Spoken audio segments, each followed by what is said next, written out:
नमस्कार दोस्तों, मैं आज आपके लिए लाया हूँ एरर 3 का वीडियो। ये सीशिंग का बोर्ड है और इसके अंदर एरर 3 शो कर रहा है। ठीक है, तो मैं अब आपको दिखा देता हूँ। ये मैंने इसकी डिस्प्ले लगा रखी है और अब मैं पावर ऑन करता हूँ। आप देखिए एरर 3 आ रहा है। तो एरर 3 में आपको सबसे पहले क्या काम करना है वो मैं आपको बता देता हूँ एक बार डिटेल में। सबसे फर्स्ट आपको इसके अंदर वोल्टेज चेक करनी है। वोल्टेज आपको कहाँ चेक करनी है? ये एक रेगुलेटर आईसी लगी है 1117। इसका काम क्या है कि 5 वोल्ट से 3.3 वोल्ट बनाना, मतलब 5 वोल्ट से 3.3 वोल्ट देना, मतलब कम करके ये आगे वोल्टेज देती है। किसको देती है? वो देती है वोल्टेज ये सीपीयू को। इसको कुछ लोग प्रोसेसर भी बोलते हैं, सीपीयू भी बोलते हैं, और शायद आप क्या बोलते हो मालूम नहीं। ठीक है, तो इस वाले पार्ट्स को ये सप्लाई देती है। तो सबसे फर्स्ट हमें क्या करना है, ये जीनर लगा हुआ है, ये देखिए ये जीनर है। इस वाले जीनर के ऊपर सबसे फर्स्ट हमने 5 वोल्ट चेक करने हैं। तो देखिए 5 वोल्ट चेक करने के लिए सबसे पहले हमें क्या करना होगा, अपने मल्टीमीटर को डीसी पे सिलेक्ट करना है। ये आप निशान देख रहे हैं, ये डीसी का निशान होता है, और ये जो वेव में है ये एसी का निशान होता है। तो आपको डीसी के निशान पे ही मल्टीमीटर को सिलेक्ट करना है। और अब मैं आपको दिखाता हूँ कि आपको ये वोल्टेज कैसे चेक करनी है। सबसे पहले हम इस जेनर पे चेक करेंगे। यहाँ पे 5 वोल्ट आती है। देखिए अभी ये यहाँ पे वोल्टेज आ रही है 4.971, मतलब ओके है। ठीक है,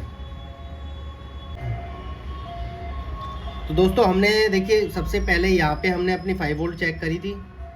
5 वोल्ट हमारी ओके थी, जिसमें कि 4.970 आ रही थी।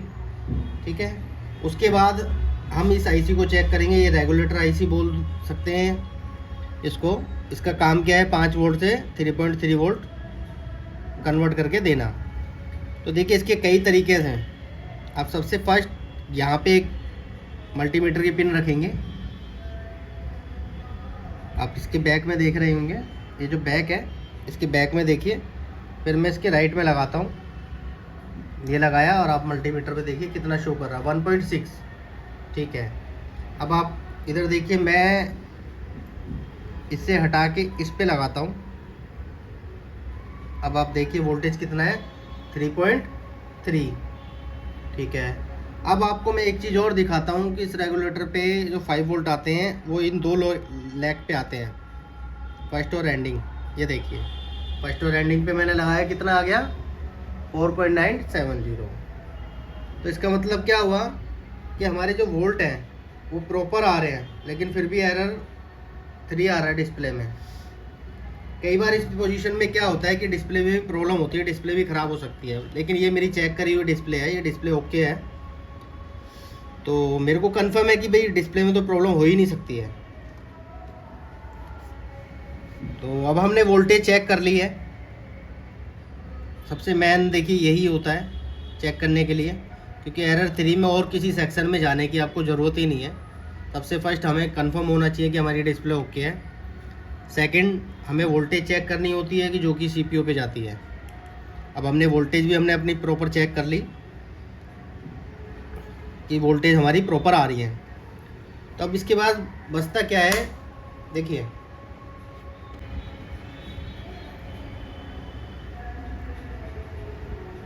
थोड़ा ध्यान से काम करना होता है क्योंकि करंट लगने का खतरा होता है इसमें। देखिए आप ये ना येलो कलर के कैपेसिटर देख रहे हैं। इस कैपेसिटर के ऊपर जो नंबर लिखा हुआ है वो लिखा हुआ है C106, C106 और C106, ये दोनों पे लिखा हुआ है। यहाँ पे भी देखिए आप, कहीं कहीं पे आप देखेंगे कि ये इस कलर के नहीं होते, ब्राउन कलर के होते हैं। ये येलो हैं, वो ब्राउन कलर के होते हैं। तो अब इनका अगर मैं पीसीबी के नीचे एक रेफरेंस कोड होता है, पार्ट्स होते हैं ना, कोई भी पार्ट्स इस बोर्ड में लगाए ना, उस पीसीबी के नीचे एक रेफरेंस कोड होता है। अगर आपको पार्ट का नंबर नहीं मालूम है और अगर आपको किसी को कोई सामान की रिक्वायरमेंट है या कुछ भी है, तो आप रेफरेंस कोड बताएंगे, मॉडल नंबर बताएंगे ना, तो बंदा पहचान सकता है कि हाँ इस पे ये लगा है। सपोज जैसे D3 है ये, अब D3 पे हमें मालूम है क्या लगा हुआ है। अब ये D17 है, अपने को मालूम है D17 पे क्या लगा हुआ है। अगर आप पार्ट का नाम नहीं बता सकते हैं तो रेफरेंस कोड होता है एक, यहाँ पे देखिए हर पार्ट्स पे होगा, आप देखना। जैसे कि रेजिस्टेंस है, रेजिस्टेंस के लिए क्या होता है reference code R1, R2, R3। अगर किसी बोर्ड के अंदर सपोज 150 रेजिस्टेंस लगी हैं तो उस पर R1 से लेके R150 तक रेफरेंस कोड होगा। तो अगर आपको कोई चीज़ नहीं समझ में आ रही है और सामने वाले पर्सन से आपको कोई पार्ट्स लेना है तो आप रेफरेंस कोड बता के भी ले सकते हो। तो इसीलिए मैं आपको ये रेफरेंस कोड बता रहा हूँ।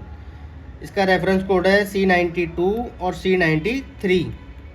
सबसे फर्स्ट हमें क्या करना है कि ये रिप्लेस करनी है। अब देखिए मैं आपको ये रिप्लेस करता हूँ।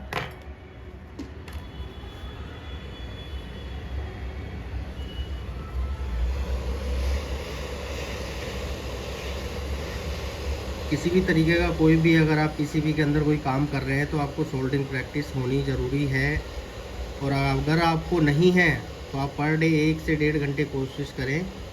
डेड बोर्ड लें जो बिल्कुल बेकार बोर्ड है या कहीं आपको कबाड़े में मिल जाए, उन पर प्रैक्टिस करें, लगाएं निकालें। उससे क्या है आपकी सोल्डरिंग प्रैक्टिस अच्छी हो जाएगी। बहुत बार ऐसा मैंने देखा है, लोग पार्ट्स भी लगा लेते हैं, फॉल्ट भी समझ लेते हैं, लेकिन क्या होता है सोल्डरिंग की वजह से वो मार खा जाते हैं। देखिए मैंने निकाल दिया है और अब मैं इसको भी निकाल दूँ।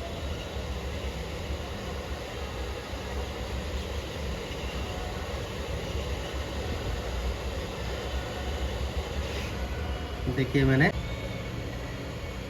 मैंने इसका दूसरा भी निकाल दिया। तो मैं आपको दिखाना चाह रहा हूँ कि आप देख सकते हैं कि ये मैंने 2 पार्ट्स निकाले हैं। इसको ये PF है 10 UF की, ये 2 तरह की आती है, ठीक है। ये वाली जो PF है इसके अंदर प्लस माइनस होता है। और आप देख सकते हैं ये जो डॉट बनी हुई है आगे, ये डॉट बनी हुई है, ये प्लस है इसका और ये वाला हिस्सा माइनस है। लेकिन एक ऑप्शन और आता है अपने पास, हम जो 10 UF की PF लगाते हैं वो देखिए ये वाली लगाते हैं। आपने बहुत सारे पीसीबी में देखा होगा इस टाइप की भी PF लगी हुई आएंगी। इसके अंदर क्या है आपको प्लस और माइनस देखने की ज़रूरत नहीं है और दोनों की वैल्यू बिल्कुल सेम है, दोनों की वैल्यू सेम है। अगर आप वो सेम जो पार्ट मैंने अभी निकाला है अगर सेम टू सेम वही लगाते हैं तो आपको प्लस माइनस देखने की ज़रूरत पड़ेगी, लेकिन इसमें आपको ज़रूरत नहीं पड़ेगी। तो अब हम इनको लगाते हैं।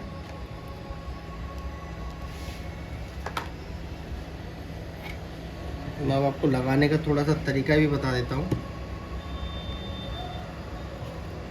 देखिए फर्स्ट मैंने क्या किया, ये देखिए ये या तो इस पैर को लगा लीजिए या इस पैर को, मतलब फर्स्ट लेग या सेकंड लेग, सिर्फ एक को सोल्डिंग करना है हल्का सा। ये हमने सोल्डिंग कर दिया। सोल्डिंग करने के बाद क्या करना है, ये PF को उठाना है और ये जो फर्स्ट वाला आप देख रहे हैं ये इस पर हमने सोल्डिंग करी थी। सबसे पहले हम यहाँ पे ही सोल्ड करेंगे। ये यहाँ पे सोल्ड हो गया। अब अगर एक जगह मेरा सोल्ड हो गया तो दूसरी जगह तो मैं आराम से कर सकता हूँ ना। अब मेरे को ऑप्शन मिल गया। अब मैं क्या करूँगा, सेकंड वाली जगह पे मैं यहाँ पे सोल्ड करूँगा अपने हिसाब से अच्छे से। और अब जो फर्स्ट में जो भी कमी रह गई होगी उसको भी मैं दोबारा से सोल्ड कर देता हूँ। देखिए ये तरीका होता है लगाने का। ऐसे अब मैं ये दूसरी वाली लगाता हूँ। ये देखिए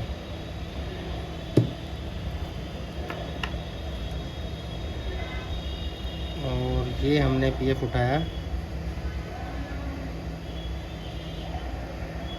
हमने PF को सोल्ड किया।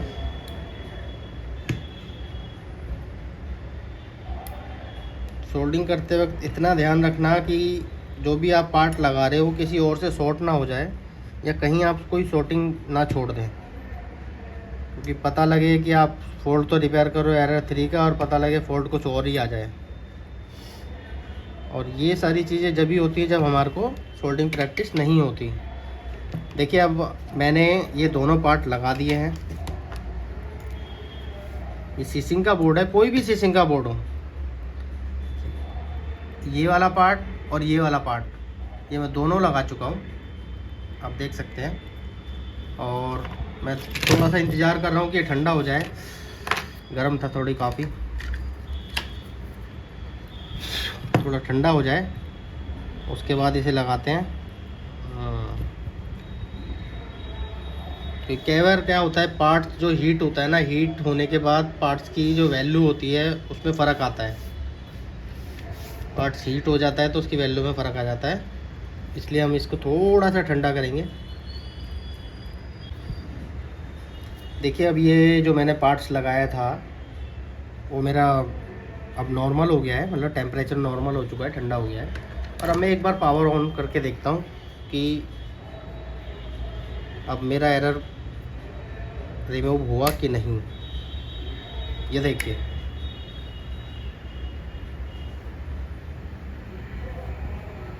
एरर 14 इसलिए आ रहा है क्योंकि मैंने अभी तक मोटर कनेक्ट नहीं करी है। ये मैं आपको बिल्कुल क्लियर कर देना चाहता हूँ। अगर आपका किसी भी स्विचिंग के बोर्ड के अंदर एरर 3 आ रहा है, फर्स्ट आपको वोल्टेज चेक करनी है 5 वोल्ट जीनर पे। इस रेगुलेटर आईसी पे आपको 3 पॉइंट और 5 वोल्ट दोनों ही चेक करनी है, जैसा कि मैंने अभी आपको पीछे दिखाया था। और थर्ड, ये जो पीएफ लगी हुई है C92 और C93, देखिए यहाँ पे लिखा है C93 लिखा है ना, यहाँ पे देखिए, ऐसे यहाँ पे भी लिखा है C92। ये 10 यूफ का पीएफ है, ये आपको 100% चेंज ही करना है। काफ़ी लोगों को मैंने देखा है इधर उधर सोल्डिंग कर देते हैं या हीट कर देते हैं इसको, लेकिन वो प्रॉपर सोल्यूशन नहीं है। अगर आपको प्रॉपर सोल्यूशन निकालना है इसका तो ये यही है कि आपको ये दोनों पीएफ चेंज ही करनी है। और अभी आप देखिए, आपके सामने ही मैंने ये रिपेयर चेंज करी है, और चेंज करने के बाद आपने देखा एरर 14 आया है। अब मैं आपको ये दिखाता हूँ कि प्ले करके इसको, या हमने जो काम किया है वाकई में वो प्रॉपर हुआ है या वैसी फेक है।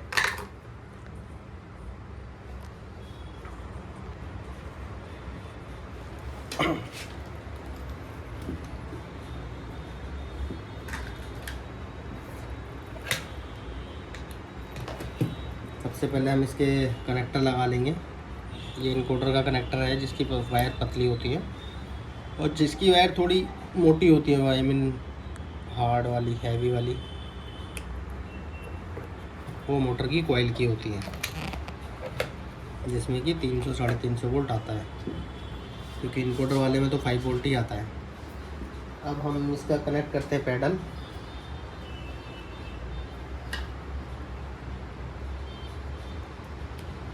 देखिए मैंने ये पैडल कनेक्ट किया, डिस्प्ले कनेक्ट करी, मोटर कनेक्ट किया, ठीक है। अब मैं आपको दिखा सकता हूँ, उसके लिए मुझे क्या करना होगा, अपनी मोटर यहाँ रखनी होगी, यहाँ पे रखी, क्योंकि बार बार मशीन के पास जाएंगे तो यार फिर हो गया पूरे दिन काम, इसलिए हमने एक कनेक्टर बना रखा है, इसी से ही काम कर लेते हैं। अगर यहाँ पे ओके है तो मशीन पे भी ओके होता है। ये देखिए मैंने करी, और अब आप देखिए, ये देखिए झटका मार देगा।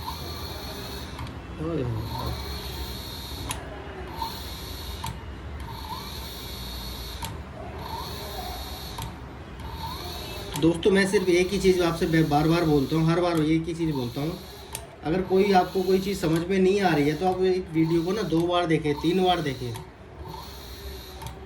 क्योंकि ना मैं कोई भी चीज़ आपको ऐसा कुछ भी नहीं रखता हूँ, हिडन नहीं रखता हूँ कि मैं पहले से कोई बोर्ड को ओके करके रखा है और फिर उसके बाद फिर मैंने आपको कोई वीडियो बना के दिखा दी, क्योंकि ऐसा मेरे पास ऑप्शन ही नहीं आया। पिछले आप देखोगे मैं 4 से 5 दिन हो गए, शायद मेरे हिसाब से हफ्ता भी हो गया होगा, मैंने कोई भी वीडियो ही नहीं डाली है, क्योंकि मेरे पे फॉल्ट ही नहीं आया कोई फॉल्ट ऐसा है वाकई में जेन्युइन कि हाँ मैं उसे दिखा सकूँ और आप लोगों को बता सकूँ कुछ। बाकी फ्रॉडी तो क्या है, फ्रॉडी बनाने के लिए आप मान लिए मैं किसी रजिस्टर को खुद ही आप चेंज करूँगा, और चेंज करने के बाद खुद ही दिखाऊंगा कि हाँ देखिए ये रजिस्टर ख़राब थी, इससे ये एरर ठीक हो गया, इससे ये एरर ठीक हो गया, वो उसका कोई फ़ायदा ही नहीं है। जो जेन्युइन प्रॉब्लम है ना उसी का फ़ायदा है, इसीलिए मैं वीडियो कम डालता हूँ। अब मेरी वीडियो इसीलिए थोड़ी लॉन्ग भी हो जाती हैं। तो आपको वीडियो कैसी लगी एक बार कमेंट करके ज़रूर बताएं, और अगर कभी भी आपको एरर 3 स्विचिंग के बोर्ड में फेस होता है तो आप प्लीज़ इसी तरीके से फाइंड करें, और इसी तरीके से आप उसे सॉल्व कर सकते हैं, मुझे पूरी उम्मीद है। धन्यवाद।